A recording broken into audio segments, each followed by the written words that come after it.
Lina Learns a Lesson by Sana Tanvir. Granny was baking chocolate chip cookies for kids in the evening. Ayla, Fred, Cassie, Spartan, and Roxy the dog were playing in the kids' room. Cassie and Roxy were sliding on the maze slide that Granny had specially made for Cassie and Spartan, who was the youngest of all. The children hadn't visited Granny for a long time, so they were happy and enjoying every bit of it. Finally, Granny came into the room with cookies and milk. Everyone took 2 cookies and drank the glass of milk, except Cassie. She took 4 chocolate cookies with the milk, and when she had finished, she burped. Granny noticed a look of disgust on everyone's face, but Cassie didn't seem to notice this at all. Then Cassie climbed up on Granny's lap, where she dearly loved to sit. Ayla and Fred requested that Granny tell them a story. Granny thought deeply for a few moments. There was silence in the room. Finally, an idea came to her, and she started her story. Once upon a time, there was a kingdom full of green fields and waterfalls. The king that ruled that kingdom was kind and humble. The king had a castle where he lived with his tiny, cute, adorable princess. Princess Lina was loved not only by the king, but was also a favorite of everyone in the kingdom because of her kindness and respect for others. The king loved his princess a lot, as she was his only child, so he tried to fulfill her every wish. The princess was fond of chocolates, and burped too after eating too much like Cassie. Spartan interrupted Granny's story. All the kids laughed, but Granny told Spartan to stay quiet, as it is not a good habit to interrupt elders, nor to make fun of others. Then she continued. One day the princess was sitting on her room's balcony, from where she had a beautiful view of her garden. Her garden had different types of flowers and fruits. Various colorful birds flew here and there freely. Suddenly, an idea sparked in her mind. She rushed towards the king's room. "What's happened, my little princess? You look so excited. Is there anything you want to share with me?" the king asked. Princess Lina told the king that an idea had just come to mind. Since she had different fruits and flowers already in her garden, now she wanted a chocolate waterfall there. She added that she wanted the borders of the waterfall to be decorated with wafers and candy canes. She told the king that nearby the waterfall, she would arrange places for her friends to sit too. The king knew of Lina's love for chocolate, but he said nothing in response to this wish. He knew very well that this might be becoming an obsession for her now, but he also didn't want to hurt her feelings by rejecting her wish. The king told his daughter that tomorrow he would call a special team to carry out this project. Princess Lina was happy because now she could have as much chocolate as she wanted. Days passed, and finally the waterfall came to its final stage. The princess was quite happy that, come tomorrow, she would enjoy this chocolate waterfall with her friends. During this time, those around the king noticed that he was anxious about something. One of his ministers in particular noticed this as well, but he could not understand it. And of course, the princess could not see her father's problem. She was too busy and excited about her idea coming to life. When the waterfall was finally ready, everyone came to see it. Now it seemed that the only thing the princess was interested in was eating chocolate, drinking chocolate, and playing with chocolate. Her friends told her not to eat so much, as overeating is not good for one's health. But she did not listen to them. The king was quietly observing Lina, as she was now beginning to gain weight, and he began to worry about her. One day he called her into his room. The king had decided that he would talk to the princess and try to convince her to get busy doing other, more productive tasks. But as the princess arrived in his room, he saw that she was becoming lazy and dull too. He kindly told her that she needed to remember that she was a princess, and her sudden and extreme weight gain would be something that people would likely make fun of behind her back, and that could cause embarrassment for her in the future. Sadly, Princess Lina had become stubborn, and she paid no heed to any of her father's words. At that, the king realized that he had made a huge mistake by fulfilling the princess's every wish.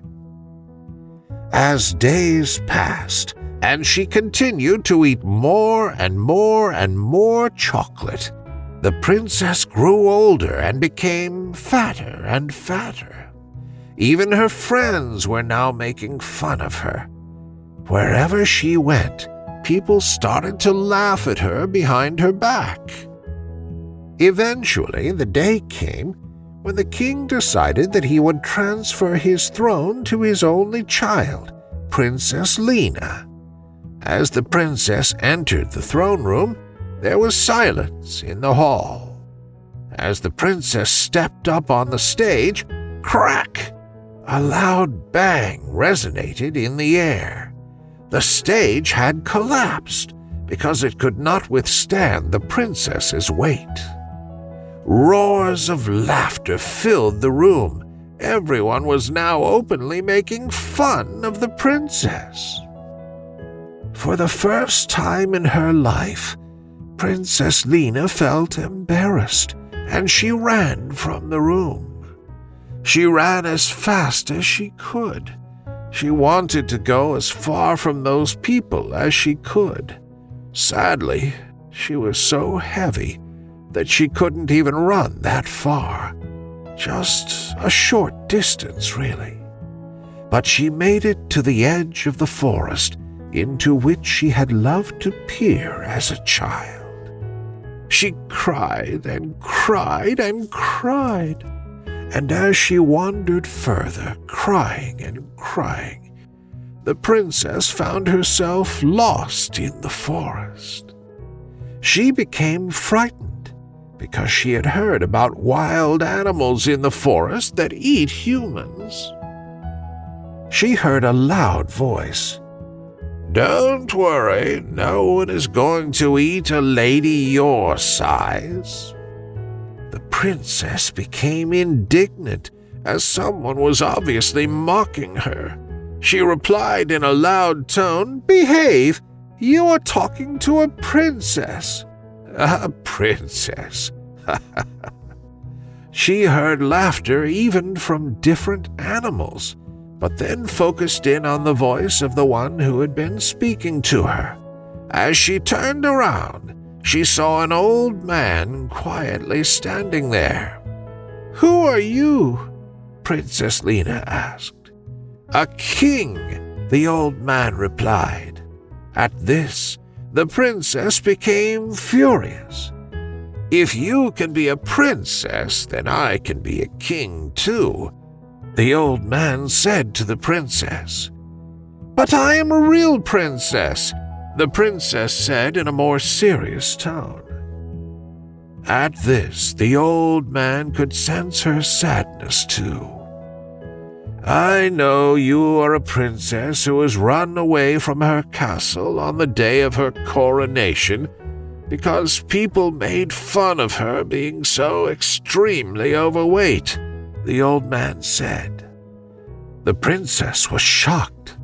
"How could you know this?" "Oh, come on now. Tell me honestly. Do you think that people would love a princess who could not represent them as their noble leader? Do you think that people will accept a queen who is dull, lazy, and could not even manage to take care of her own health because of her addiction to chocolate?" the old man inquired.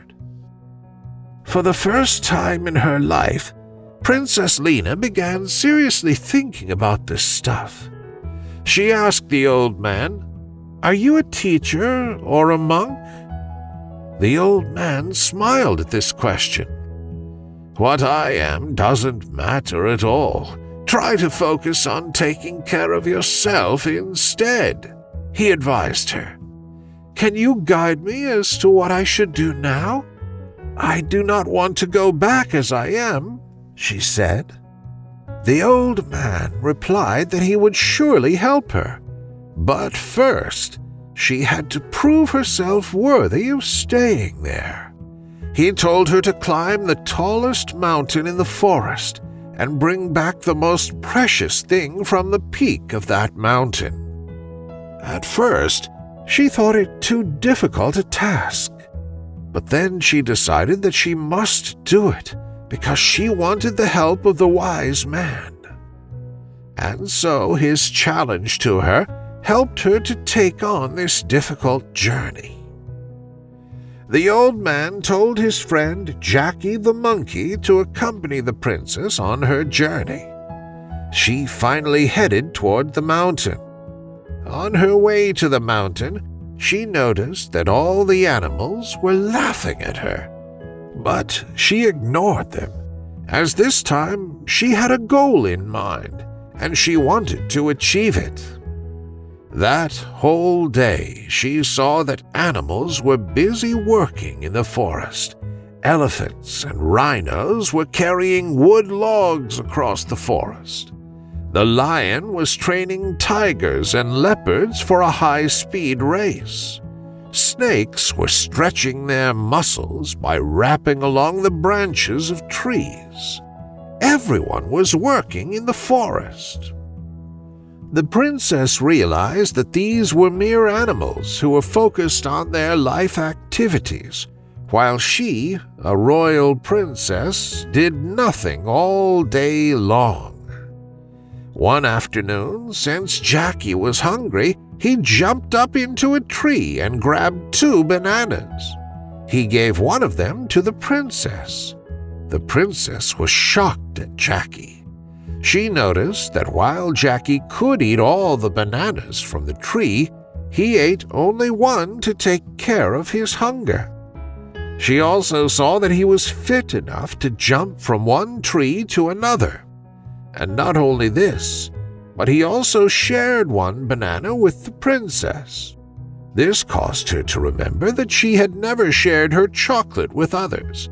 She had just invited her friends to sit and watch her eat. As they continued up the mountain, she saw that Jackie was very active compared to her. She had to stop often because of her extreme weight. Not only this, but the roly-poly princess was so out of shape. She was unable to stand firmly in place, and instead rolled down the mountain several times. But at last, she finally reached the top of the mountain. "Oh my goodness, what scenic beauty," the princess said, as she was mesmerized by the majestic view of her kingdom from the top of the mountain. For the first time in her life, she realized how blessed she was to be princess of that beautiful kingdom. At that moment, she knew that she had to make herself a more capable princess to represent her kingdom. She needed to change her personality so that she deserved that role which she had been granted. On her way down the mountain, she became much more relaxed because she had begun to see the meaning of her life. As she returned to the old man, she found him in deep meditation. She was so excited and wanted to tell him of her experiences, but instead the old man told her to go back to her castle. "I can see now that you have collected the most precious thing, so now it's time to go back." On the way to the castle, she saw a lot of changes in the kingdom. She did not have any idea how much time had passed since she had been away. People began to look at the princess with newfound amazement. She could not understand the expressions on their faces. As she entered the castle, she glanced at a mirror. She was startled at what she saw. She had lost all that extra weight she had gained gorging on chocolate. When she finally saw her father, he was so happy to see his daughter back at the castle after 2 months. "My dear father, I know that I had taken a completely irresponsible attitude with you. I was angry and disappointed at the time you spoke to me, and I know that you missed me and probably worried about me a lot," the princess said to the king. "No, he didn't worry about you." She heard a familiar voice. She turned to see who it was, and to her astonishment, it was the old man who taught her the best lessons of her life. The king told her that the old man was her grandfather, who loves to live out in nature, and that as she left the castle, he had contacted the old man to take care of her, because the king knew that she would land in the forest when she fled. The old man chuckled as he said to her, "Don't be surprised. Your father has also learned the same lessons from the same mistake from his grandfather." The room was filled with their laughter. Finally, the day came when the coronation of the princess was finally carried out, and this time the stage did not collapse, and no one laughed at the princess. "Granny, I will not eat so much next time. I don't want to get lazy and dull just because I love food," Cassie told Granny. Granny gave her a big hug. "We will love you anyway, sweetheart, for who you are. But we all do need to find our place in this life and do our best to do whatever we can for others." All the kids learned from Granny's story, and Granny was happy that she was able to share about the importance of responsibility without hurting anyone's feelings. The end.